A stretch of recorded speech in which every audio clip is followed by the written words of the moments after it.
enough about that. Apparently, we have an interview page with the next guest of the show today. And we're going to slowly dive into the next phase of the show. So could you please announce our next guest? Our next guest here, who is Mr. Aziz Uzaqov, and we are going to invite him. Yes. Let's say what's up. Good morning, everyone. Good morning. How are you? Welcome to the show. Doing well? Thanks so much. Please take a seat. Yeah, make yourself feel at home. All right, sir. So could you please introduce yourself? So my name is Aziz Uzaqov. I'm director of double degree in Chemical Technologies Institute of Uzbekistan. So I studied in UK, in London, 4 years. So recently I came back to my own country. So now I'm here to continue my career. That's wonderful. You studied how many years in the UK? So totally it was 1 year foundation and 3 years bachelor, like 4 years. A bit more than 4 years. Wow. Because we have some exams. Wow, a bit more than 4 years. That's wonderful. Let's start with a little bit of the history, as I do with every single guest, right? Yes. So when it comes to English in general, when did the interest first begin? How did it begin, and what did it lead to? So I can remember when I was around 16, I was studying in Chemical Technologies Lyceum. I was like second year. Then I realized, so I have to did my bachelor somewhere around, maybe Australia, maybe UK, one of them. Then I started hard to study English. So I can remember it was like 1 year or like 2 years. Then I got my IELTS score. Then I moved to UK for foundation. That's wonderful.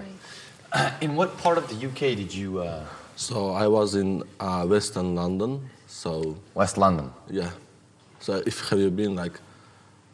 So why I choose the West? Because there was more British people. So it was a better opportunity to communicate and to improve your English. Because if East Side or Central London, they have more immigrants like me. So that's why it was hard to study English there. When you went to, so you see, before you went to the UK, right? Yeah. What was your level of English? It was around, I think, B2 or C1. It was around that one. Interesting. And when you got there, what I wanted to ask you is, how long did it take for you to adapt to the country? Okay, I think like 3 months. Yeah, wow, really? 3 months is not enough. Because when I was first time, it was not so difficult to communicate. So the one thing is, if you speak with European or other people, it's easy to communicate. But if you speak with British people, they have like a Cockney accent. Yeah, it's different. Cockney is a big one. Yeah, that's different. Yeah, it's more harder to understand. Much more harder. So to understand like totally British people, it took around 1 year, even more. But European or maybe South Asian other people, it's like 3 months or maybe 2 months. It was easy to communicate. Why isn't your accent British now, which is something that's almost so I don't think so now, because I'm already like more than 1 year here, so I'm not speaking in English anymore. Like sometimes, because I'm teaching economics in English. So I'm teaching in 2 universities. One of them Toshkent State University, and second one in my university in Chemical Technologies, which where I'm working. So, yeah. Great. Gotcha. That's wonderful. That's wonderful. Can you share with us your experience in abroad in terms of your studies? Okay. So, my advice, if like young generation is watching me, my advice is best thing if you go to your bachelor or even master if you go abroad, because you will take different experience. So the country is more developed, the different life, different cultures. So I think it's very worth it if you go somewhere. Great, interesting. Gotcha. Can you share with us your experience at your universities? Just like that. In my university? Yes, you are working currently at 2 so, universities. You mean right now? Right now. Right now, so I'm director of double degree program. So we have a program, 2 years, our students are studying in our university. Then second years, they're gonna choose. So we have so some East European country, Latvia, we have Slovakia.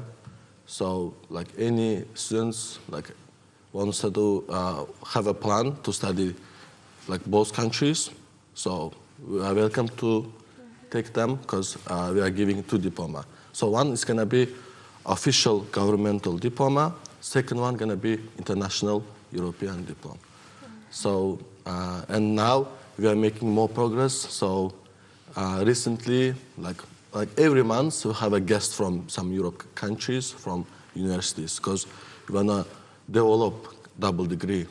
Because now it's getting more popular, even in some universities.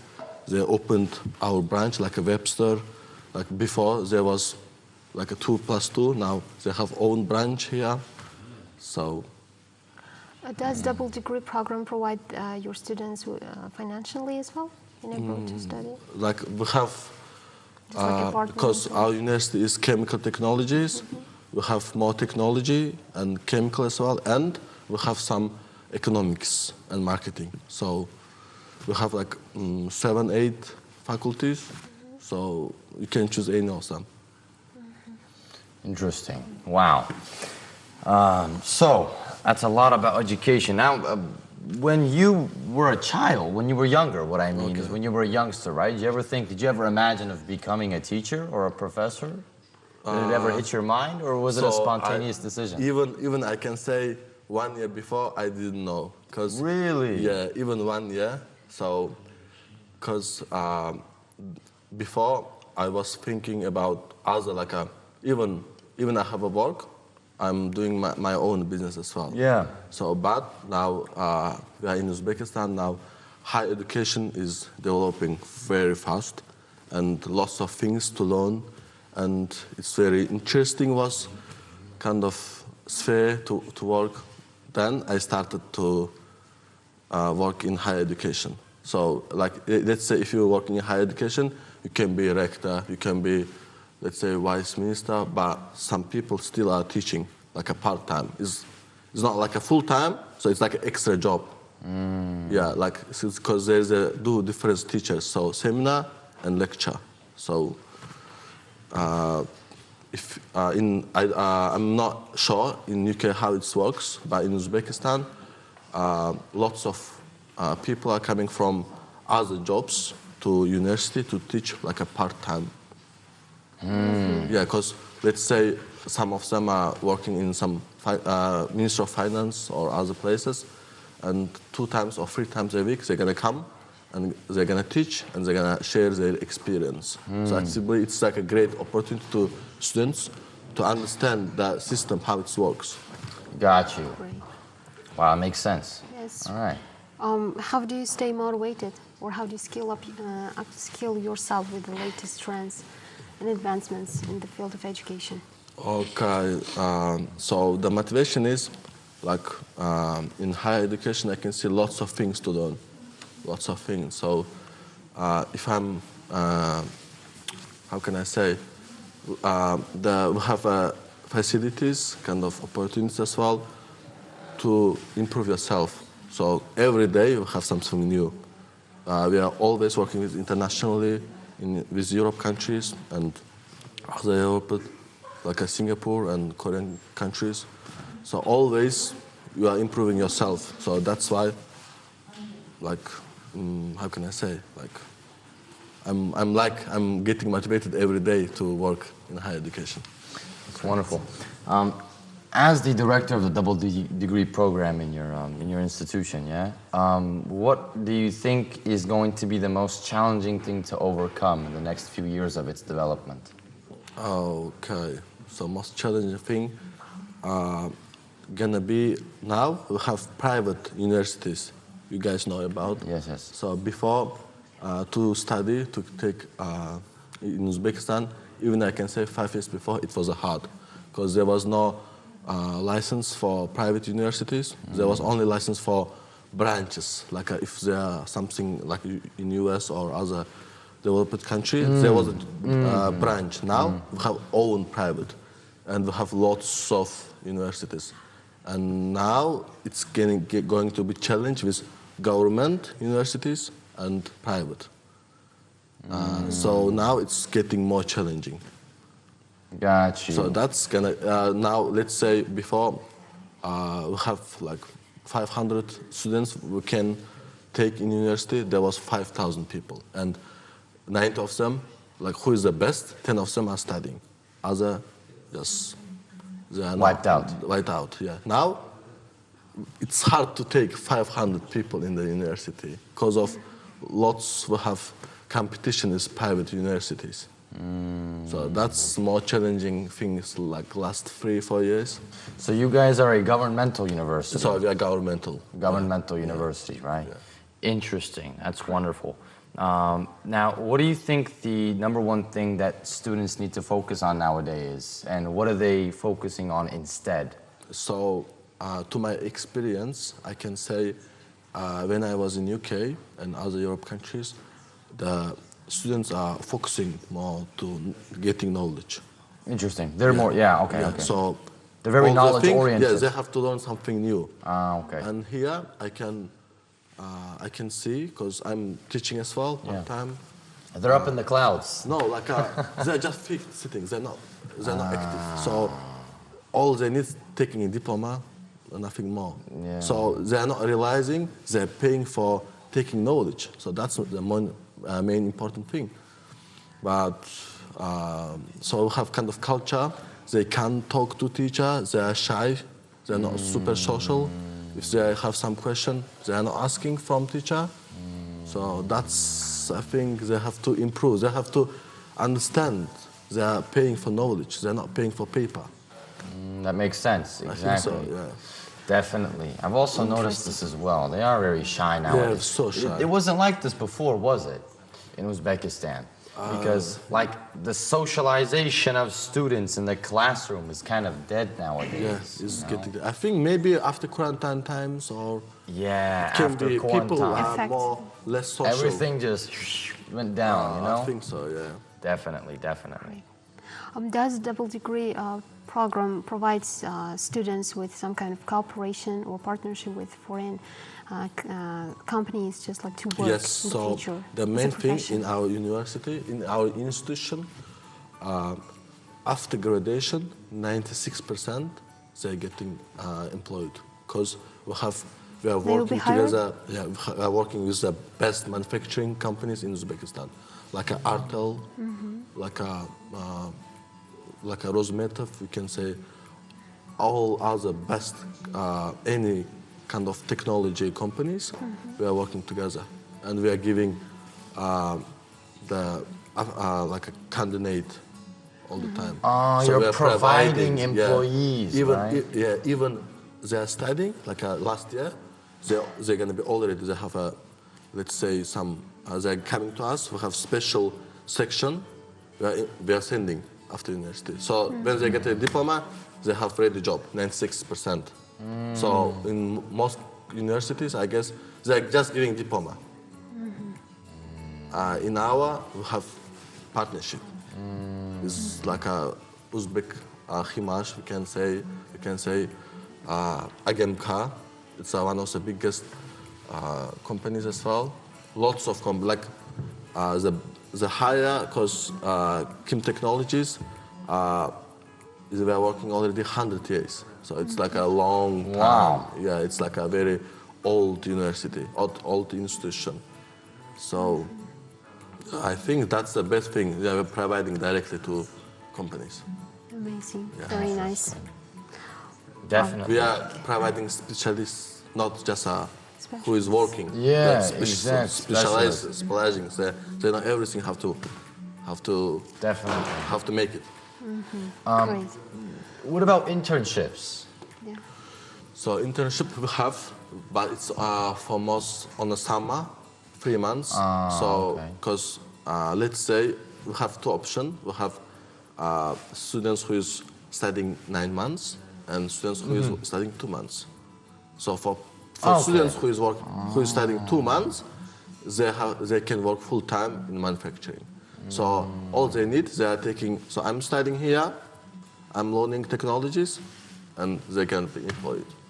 Wonderful. Yes. Wow, that's Great, great. That's great. interesting. So most of them are working in Artel, so it's one of the biggest Companies. company in Uzbekistan. Got you. That's Great. phenomenal. That's Yes. phenomenal. Great. Besides that, what are some plans that you guys are having for the next 10, 15, maybe 20 years, the bigger future, Yeah. you know? So I think now in Uzbekistan, in every university, they have the plan. First of all, we wanna make it not institution, a university. Got you. Yeah. And I second one, understand you. we have to put in our institute to top 1,000. So now you can see, guys, in March recently, like 8 months before, 2 universities already in top 1,000. It was never happened before in Uzbekistan history. So It's now a record. the National University of Uzbekistan and Irrigation University, they're already in top 1,000. So now we are making our best to become university and to take some place in KS or Times Higher Education. So it's like special websites, so you can check. So if you have a diploma, so let's say my university was top 200 in the world. So we have a special, how can I say, from president law. If you have a diploma from top 1,000 university, so you can work directly. So normally, how it was before, if you have diploma, if you're studying in abroad, you have to make some other documents, you have to go somewhere. It can be 50-50. It's not exactly you can work legally. But now, if you are top university, you can work without any documentation directly. In Uzbekistan, you mean, or in abroad? In Uzbekistan. And in abroad, same culture. So let's say now, if someone took a diploma and they're going to US, no one is recognizing because it's not top. But after our top 1,000 now, 2 of them, they are international. So it's not just Uzbekistan. For like, let's say you graduated from National University of Uzbekistan, it's top 1,000. So now it's international because it's in the top. So that's how it works in higher education. Wow, it's very Really intricate, nice. huh? So yeah, Opportunities. so now our 10 plans is my plan as well. Now I'm working with 4 or 5 countries. I wanna work with 20, 30 best countries. Even I have a plan after Europe, I wanna go to US and open the You double have to. degree. Yes. You have to, definitely. Yes, Yes. brother, you gotta. Do you have a role model or a mentor? So I have, how we can say in Uzbek, like a ustos. So it's not just a teacher, it's like a people who is showing you The what you have to do, directions. like a guidance, you can say. So I don't have just one, I have like A lot. a lot. They're always providing young generation. I'm so happy. And I can say if someone like they're all like around 40 or 50 plus, if they're advising, so I think the young generation is showing is watching us us, right now. and I can say if like someone older is recommending you, they know why they're recommending. Yes. Yes, it's like 99% they are giving you They're true. predicting the future, brother. Yes, they're predicting. And before I was a guy like, oh, like they can be a bit Yeah, old. It's like yeah, they're yeah. modern. It's like now it's 21st century. But now I'm realizing all things they said, those are true. And we have to follow them. Yeah, Great, exactly. interesting. Yeah. Exactly. Okay, so to slowly wrap up the conversation for today, the last question I'd like to give you, sir, is what is a piece of advice that you would give to students and anybody who's chasing their dreams nowadays? Okay. If so, the auditory is young or like 16, They're all the Around same age, that. 16, like 17, a school 18. guys, Yes. yeah? Okay, if you guys are school guys, first of all, I can recommend to come to my university to double Definitely. degree. Yeah, but if you want to go directly, all of you, I recommend to study abroad. It's not just abroad, like Central Asia, like Kazakhstan, no, somewhere developed country. To Gotcha. go, to study, to take a knowledge, better Gotcha. experience of life, then come back. Wonderful. Amazing. Very That's nice. amazing. Thank you so much. Brother, thank you so much very for much, coming on and to we the wish show you all today. the best. We wish you all the best, sir, Thank and you so have a much. great rest of the day. Thank you. Wish you all Bye-bye. best luck. You too. All right. Ladies and gentlemen, we are not going to continue on with the show. We have a very short commercial break that we are going to move on to. And right after the commercial break, we are going to move on to karaoke. So do not leave this show. We'll be back in 5 to 6 minutes. Of course, keep following us.